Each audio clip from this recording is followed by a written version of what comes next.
नमस्कार, मैं हूं संजय शर्मा। आप देख रहे हैं 4 पीएम न्यूज नेटवर्क। ट्रंप ने भी मानो कसम खा रखी है कि मोदी जी को वो बेइज्जत करने में कोई कसर नहीं छोड़ेंगे। अभी 24 घंटे पहले जब मोदी जी अपना बखान कर रहे थे कि हमने खुद रोका सीज फायर, पाकिस्तान गिड़गिड़ा रहा था, उसके 24 घंटे के अंदर ही ट्रंप ने घोषणा कर दी कि मैंने दोनों से कहा था, मैंने भारत और पाकिस्तान से कहा था कि व्यापार बंद कर दूंगा वरना युद्ध रोको। आखिर ट्रंप ऐसा कर क्यों रहे हैं और फिर हिम्मत क्यों नहीं हो रही है मोदी जी की ट्रंप का नाम लें। मनोज झा ने तो राज्यसभा के सांसद हैं, उन्होंने कहा कि हमें सदन के अंदर ट्रंप के खिलाफ निंदा प्रस्ताव लाना चाहिए। बहुत अच्छी बात है। अगर इतनी ही साफ है सरकार तो एक निंदा प्रस्ताव लाए कि ट्रंप भारत का और पूरे भारत के प्रधानमंत्री का अपमान कर रहे हैं। इन तमाम विषयों पर मैंने अभय दुबे जी से बातचीत की है, बहुत रोचक बातचीत है। आपसे रिक्वेस्ट है चैनल को सब्सक्राइब करिए, ज्वाइन करिए। चलते हैं अभय दुबे जी के पास। 4 पीएम न्यूज नेटवर्क में स्वागत है अभय दुबे जी आपका। जिस समय प्रधानमंत्री ने कहा कि कल बहुत सारा बयान ऑपरेशन सिंदूर को दिया, सिंदूर को लेकर संसद में बोला और सब जने कह रहे थे कि अब तो प्रधानमंत्री जी ने बिल्कुल बढ़िया काम कर दिया, बीजेपी के लोग कह रहे थे। उसके 24 घंटे के अंदर ट्रंप ने फिर दोहरा दिया, तीसरी बार कह दिया कि मैंने सीज फायर कराया था। आज ट्रंप का बयान फिर आया है कि उन्होंने कहा कि मैंने इन दोनों को व्यापार की धमकी देकर सीज फायर कराया। राज्यसभा में मनोज झा ने एक बात अच्छी कही है, उन्होंने कहा ट्रंप बार बार झूठ बोलकर, अगर ये झूठ है तो, अगर प्रधानमंत्री मानते हैं झूठ है तो ट्रंप के विरुद्ध राज्यसभा में निंदा प्रस्ताव लाना चाहिए कि वो ट्रंप ऐसा कर करके प्रधानमंत्री का और भारत का नाम नीचा कर रहे हैं, भारत की छवि खराब करने की कोशिश कर रहे हैं। ये तो बहुत अच्छी बात है, दूध का दूध और पानी का पानी हो जाएगा। लोकसभा और राज्यसभा में एक प्रस्ताव पारित किया जाए कि भाई ट्रंप जो है अमेरिका के राष्ट्रपति आके इस तरह जो भारत की छवि खराब कर रहे हैं, इसके विरुद्ध निंदा प्रस्ताव पास हो। क्या लगता है आपको कि लोकसभा में और राज्यसभा में भारतीय जनता पार्टी ये प्रस्ताव ला पाएगी? देखिए, भारतीय जनता पार्टी प्रस्ताव लाए या ना लाए, लेकिन जो जो ये बात कही गई है कि राज्यसभा में प्रस्ताव रखा जाए, हैं? इस बात को बाकायदा आधिकारिक रूप से मनोज जी द्वारा राज्यसभा में रखा जाना चाहिए और इसी के साथ में किसी भी विपक्षी दल के किसी प्रमुख सांसद को ये प्रस्ताव लोकसभा में भी रखना चाहिए। मैं इससे भी आगे बढ़कर 4 पीएम के माध्यम से ये कहना चाहता हूं कि कांग्रेस को आधिकारिक रूप से ये प्रस्ताव अपनी पार्टी के भीतर पारित करना चाहिए। इसी तरह राष्ट्रीय जनता दल को अपनी पार्टी के भीतर ये प्रस्ताव पारित करना चाहिए। समाजवादी पार्टी को अपनी पार्टी के भीतर ये प्रस्ताव पारित करना चाहिए। इंडिया गठबंधन के सभी प्रमुख दलों को ये प्रस्ताव पारित करना चाहिए और कहना चाहिए कि जो लोग देशभक्त हैं और जो लोग राष्ट्रवादी हैं, उनका पहला कर्तव्य है कि ट्रंप की इन बातों का खंडन करके ये प्रस्ताव पास करें और उस प्रस्ताव में प्रधानमंत्री से ये कहा जाए कि आप भारतीय जनता पार्टी की तरफ से जगत प्रकाश नड्डा से कहा जाए, राष्ट्रीय स्वयंसेवक संघ से कहा जाए कि आप भारतीय जनता पार्टी से कहिए। इस तरह पूरे देश में एक दबाव बनाया जाए कि ये बात खुलकर अपने सामने आए भाजपा के लिए। इससे सब लोगों को पता चलेगा भाई नरेंद्र मोदी तो आप कितने भी प्रस्ताव पास करते रहिए, वो ट्रंप का नाम नहीं लेंगे, वो अमेरिका का नाम नहीं लेंगे। कायदे से चाहिए कि भारत के सभी राजनीतिक दलों को न केवल ट्रंप और अमेरिका का बल्कि चीन का नाम लेते हुए ये प्रस्ताव पास करना चाहिए कि ये तीनों पाकिस्तान के दोस्त हैं और ये लोग पाकिस्तान की लगातार मदद कर रहे हैं और उनका आचरण भारत विरोधी है। चीन तो विशेष रूप से, भाई चीन के 80% हथियारों से पाकिस्तान ने भारत का उस 4 दिन की झड़प में मुकाबला किया है। जिन एयर डिफेंस सिस्टम से भारत को नुकसान हुआ है वो चीन का दिया हुआ एयर डिफेंस सिस्टम है। उसके ड्रोन जो है वो तुर्की से आए हुए ड्रोन थे। ये तो अपने आप में सब सारे स्थापित तथ्य हैं और इस चीज को भारत के उप थल सेना अध्यक्ष भी कह चुके हैं। इस चीज को छुपाया नहीं जा सकता है। तो अगर राज्यसभा में विपक्ष की तरफ से ये बात आ जाएगी और रिकॉर्ड पे दर्ज हो जाएगी, रिकॉर्ड पे दर्ज होनी चाहिए, इसमें रिकॉर्ड से हटाने वाली कोई बात नहीं है। अगर मनोज जी इस बात को राज्यसभा में कहते हैं कि मैं उठकर अपनी पार्टी की तरफ से ये प्रस्ताव रखता हूं, तो विपक्ष के तमाम सांसद उसका समर्थन करेंगे और भारतीय जनता पार्टी को उसके ऊपर कोई ना कोई प्रतिक्रिया देनी पड़ेगी। स्वाभाविक है। हाँ भाई, वो कह सकते हैं, राज्यसभा के जो सभापति हैं हरिवंश जी, वो कहेंगे कि नहीं नहीं हम आपके प्रस्ताव को नहीं पेश होने देंगे या हम आपको खारिज करते हैं या हटाइए इसको, बाद में देखा, मतलब कुछ वो टारू मिक्सचर देंगे, उनको देने दीजिए, लेकिन वो रिकॉर्ड पे दर्ज होगी बात, उसको रिकॉर्ड से नहीं हटाया जा सकता। एक शालीन प्रस्ताव की भाषा में ये बात प्रस्ताव आना चाहिए ताकि उसको रिकॉर्ड से ना हटाया जाए। इसी तरह लोकसभा में ये प्रस्ताव आना चाहिए, उसको भी रिकॉर्ड से नहीं हटाया जाना चाहिए, लोकसभा में भी दर्ज हो जाएगा उसके बाद भारत की प्रमुख पार्टियां जो नरेंद्र मोदी से मांग कर रही हैं, वो अपनी पार्टी की तरफ से प्रस्ताव पास कर सकती हैं, उन्हें कोई दिक्कत ही नहीं है। ताकि ताकि ये सब चीजें रिकॉर्ड पर आ जाएं कि भारत का पूरा संसदीय विपक्ष इस बात को इस तरीके से कह रहा है, उससे एक नैरेटिव सेट होगा। वो नैरेटिव जो प्रधानमंत्री और भारतीय जनता पार्टी की तरफ से बातें कही जा रही हैं, उसके समांतर नैरेटिव सेट होगा, उसका मुकाबला करने वाला, उसकी काट करने वाला नैरेटिव सेट होगा। तभी देश की जनता तय कर पाएगी कि हम इस नैरेटिव के पक्ष में जाएं या इस नैरेटिव के पक्ष में जाएं। देखिए, मनोज झा ने जो बात कही है, ये बात बहुत महत्वपूर्ण है। देखिए, जब तक भारत के तमाम विपक्षी दल अपनी अपनी तरफ से अपनी अपनी सर्वोच्च कमेटियों में ये प्रस्ताव नहीं पास करेंगे, या कई तरीके होते हैं, कांग्रेस का संसदीय दल बहुत बड़ा है, कांग्रेस के पास 100 सांसद तो लोकसभा में है और राज्यसभा के सांसद हैं, इन दोनों को मिलाकर कांग्रेस संसदीय दल प्रस्ताव पास कर सकता है राहुल गांधी के नेतृत्व में। समाजवादी पार्टी का संसदीय दल बहुत बड़ा है, ये सारे संसदीय दल अलग प्रस्ताव पास कर सकते हैं। तो तमाम भारत के, भले ही भारत की संसद प्रस्ताव ना पास करे या भाजपा उसको प्रस्ताव ना पास करने दे, लेकिन भारत की संसद के तमाम जो अंग हैं, संसदीय दल अंश हैं, वो सारे के सारे प्रस्ताव पास कर सकते हैं।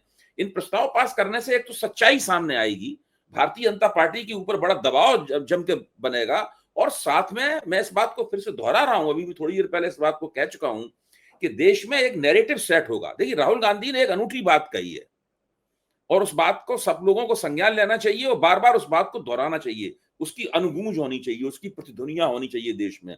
राहुल गांधी ने कहा है कि ये ऑपरेशन सिंदूर के नाम का जो पूरा प्रपंच रचा गया है, ये कोई देशभक्ति की और राष्ट्रवाद की घटना नहीं है। उन्होंने कहा है नरेंद्र मोदी की छवि को बचाने के लिए रचा गया प्रपंच है। जब एक बार ये बात जो है ना, ये बात सब लोग कहने लगेंगे, तब फिर इसकी देश में अनुगूंजें होंगी, इसकी प्रतिध्वनियां होंगी, एक इको चैम्बर बनेगा उसके अंदर। ये बहुत जरूरी बात है। तो मनोज झा का ये जो वक्तव्य है, ये वक्तव्य बहुत महत्वपूर्ण है। ये वक्तव्य एक रणनीतिक इशारा करता है हमें, और हम लोगों को और विपक्ष को उस इशारे को पकड़ना चाहिए। ये बहुत जरूरी बात है।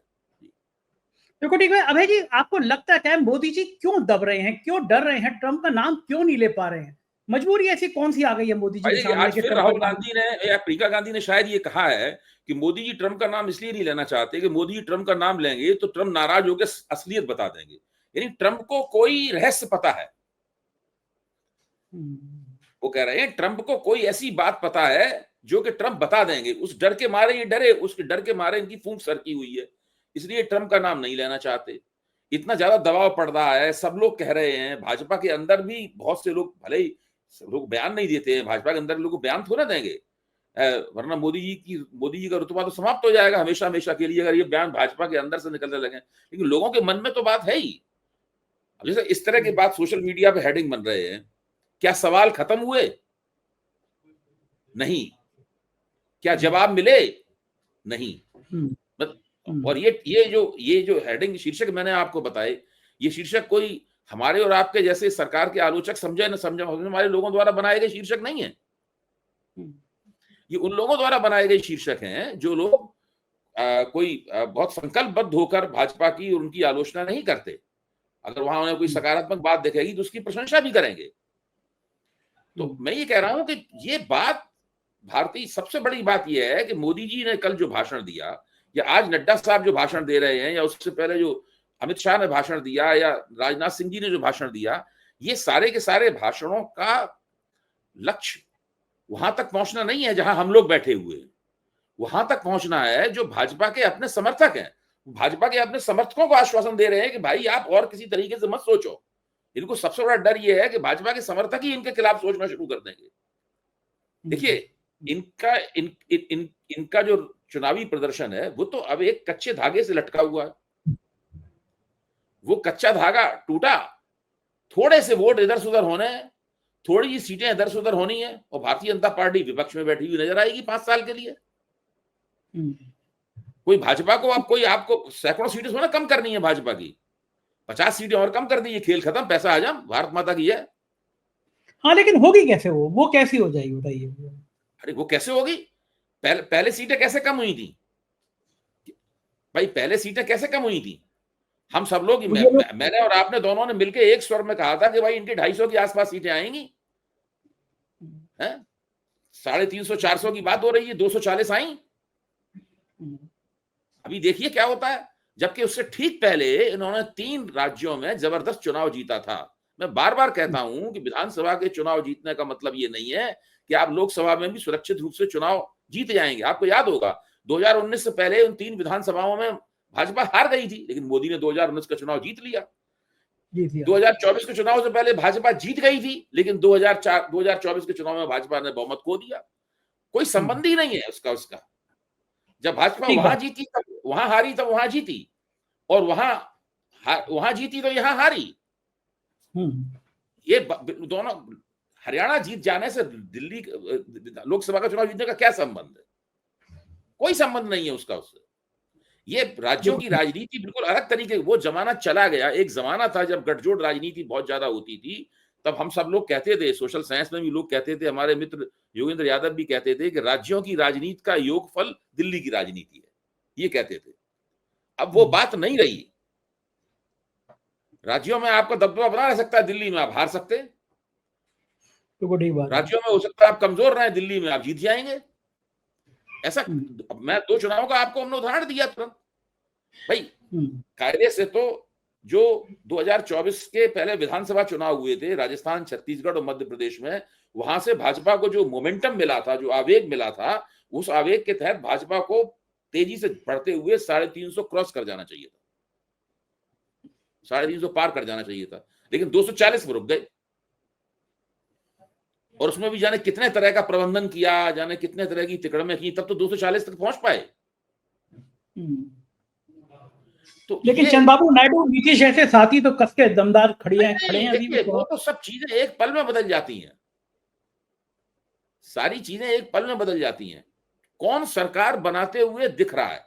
भाजपा के पास कांग्रेस से 140 सीटें ज्यादा थी, तो भाजपा ही सरकार बना सकती थी, और कोई पार्टी सरकार बना भी नहीं सकती थी, इसलिए भाजपा की सरकार बनी। जब दूसरी पार्टी सरकार बनाते हुए दिखेगी तो ये सब लोग उस पार्टी से बातचीत करेंगे। मतलब दलीय निष्ठा नहीं है किसी की, कोई कहीं भी पलटी मार सकता है। कोई निष्ठा नहीं होती, कोई निष्ठा होती है ना हुई है, कभी नहीं। चंद्रबाबू नायडू भाजपा विरोधी मोर्चे में भी रह चुके हैं और भाजपा के खिलाफ मोर्चे में भी रह चुके हैं। कौन कौन रहा? ममता बनर्जी को देखिए, ममता बनर्जी भी भाजपा सरकार में मंत्री रह चुकी हैं, एनडीए सरकार में। उसके बाहर भी, बाहर तो है ही लगातार इतने दिनों से, सब बहुत लोग इसी तरह के हैं। 1-2 पार्टियों को छोड़कर, लालू यादव की पार्टी, कांग्रेस और समाजवादी पार्टी और कम्युनिस्ट पार्टियों को छोड़ के ऐसा कोई दल नहीं है जो भाजपा में कभी न कभी, भाजपा से कभी न कभी जुड़ा ना रहा हो। अच्छा, ये बढ़िया है नेताओं का, चाहे जो सत्ता आती दिखाई देती है तुरंत उधर इधर पलटी मार लेते। संजय जी, ये गठजोड़ राजनीति का चरित्र है, इसको समझना होगा हमें। गठजोड़ राजनीति जो है वो विचारधारात्मक आग्रहों से नहीं चलती। हाँ, ये तो आप ठीक कह रहे हैं कि गठजोड़ राजनीति का अंत ऐसे ही होता है, और या शुरुआत भी ऐसे ही होती है।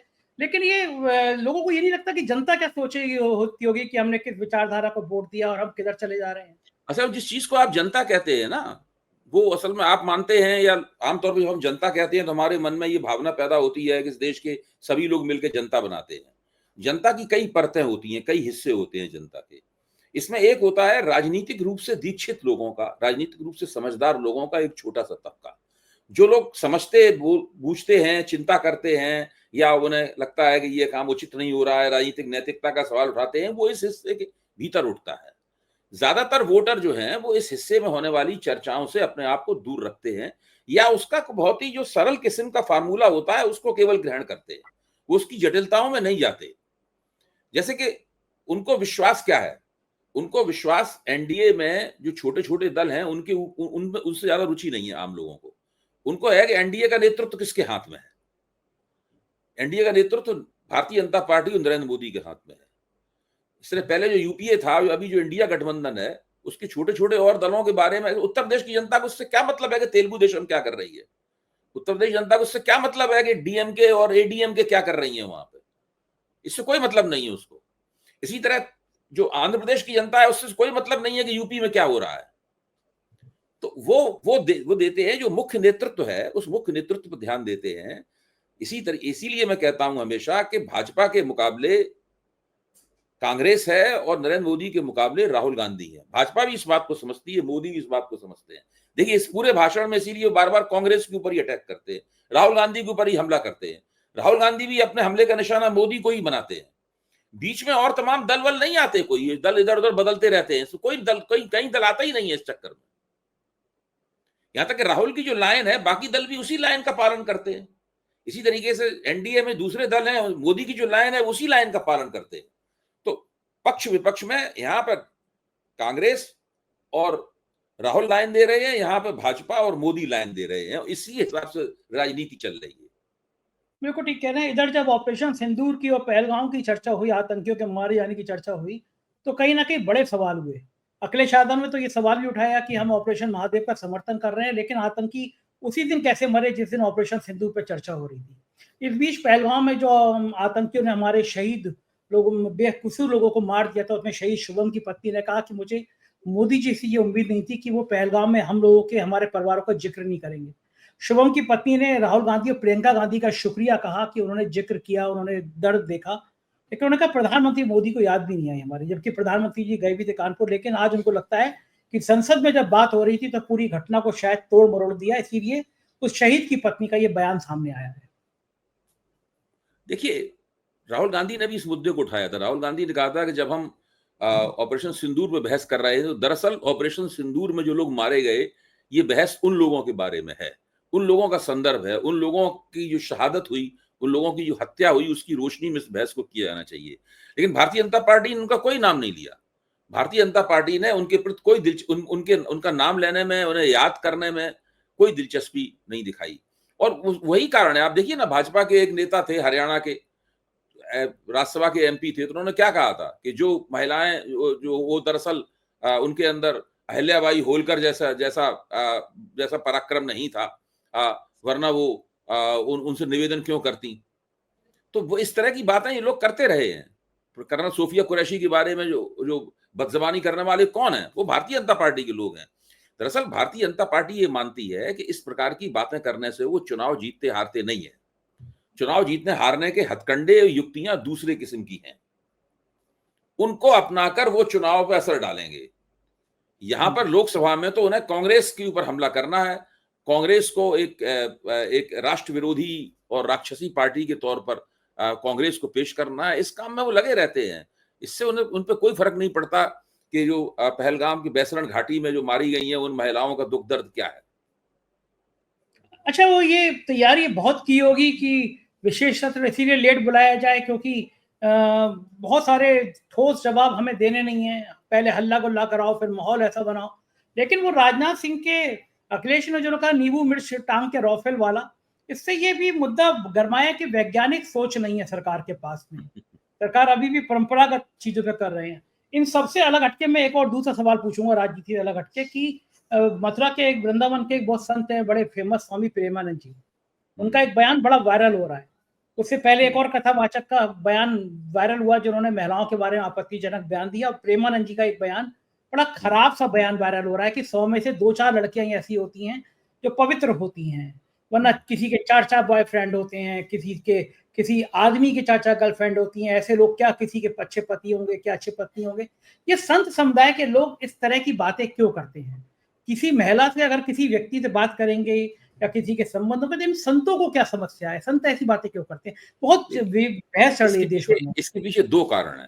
पहला कारण तो ये है, जिसको हम सब लोग जानते हैं, कि नैतिकता, पवित्रता और संस्कृति का ठेकेदार केवल महिलाओं को समझ लिया गया है। खासतौर से हिंदुओं में नहीं, मुसलमानों में भी ये प्रवृत्ति है, भारत की ईसाइयों में भी ये प्रवृत्ति है। आप सोचिए जरा इस बात को, जो व्यक्ति ये कहता है कि केवल वो स्त्रियां पवित्र नहीं होती हैं, तो आखिरकार अगर उसी की भाषा में हम इस्तेमाल करें तो उसको अपवित्र किसने किया होगा? उन स्त्रियों को पुरुष ने किया होगा। पुरुष ने किया होगा। तो उन पुरुषों का नाम नहीं लेते।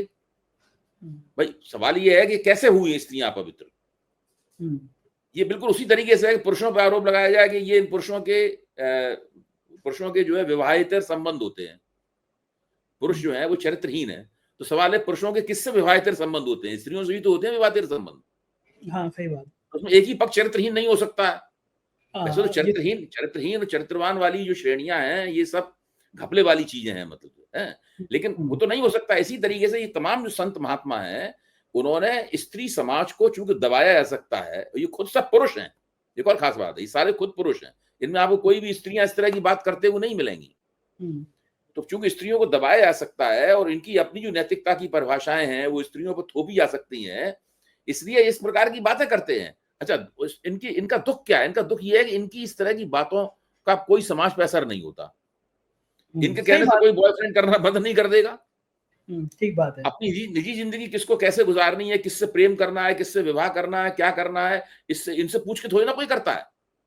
हाँ, सही बात। ये इनके मन की कुंठा भी है। सरकार इस तरह की है जिसके नेताओं के मन में इस तरह की बातें सुनकर गुदगुदी होती है। हाँ। ये जो सरकार कहती है ना सनातन सनातन सनातन, तो सनातन धर्म के जो उदार और समता मूलक और व्यापक पक्ष हैं, उनकी पैरोकारी करने की बजाय ये सनातन धर्म के उन पक्षों की पैरोकारी करते हैं जिनके खिलाफ समाज सुधार की मुहिमें चलती रही हैं। सही बात है, बिल्कुल ठीक बात है, बिल्कुल सही बात है। बहुत बहुत शुक्रिया अभय जी, आपने मुझे इतना समय दिया, थैंक यू सर। तो ये थे अभय दुबे जी, आपने पूरी बातचीत सुनी। मुझको यकीन है ये बातचीत आपको पसंद आई होगी। प्यार भरा कमेंट करिएगा, बताइएगा बातचीत कैसी लगी। शुक्रिया, थैंक यू।